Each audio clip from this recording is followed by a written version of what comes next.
Hey guys, now I will show you another feature of international money transfer in Moneygram. So first, you have to open the Ooredoo Money app and then sign in.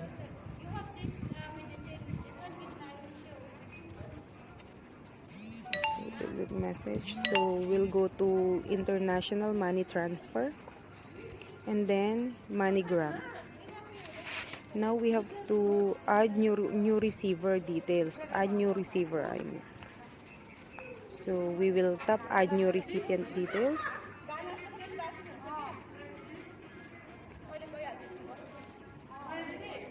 So we will select the beneficiary. So for example, we'll add beneficiary from the Philippines. So cash collection is cash collection local. So it's Philippine peso. And then press next.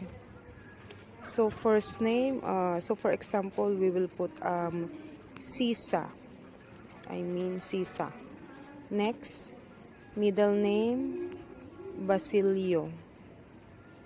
So next, last name will be Crispin. And then next. So alias name or nickname will be so put Sisa also is okay. Next. So here you have to check if all the information is correct. So Sisa, Basilio, Crispin, cash collection local, and confirm.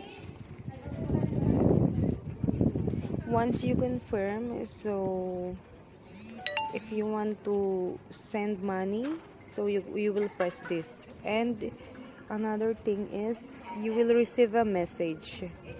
Go to message.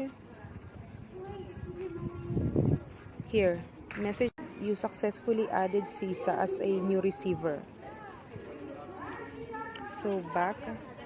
See you on the next video. Thank you.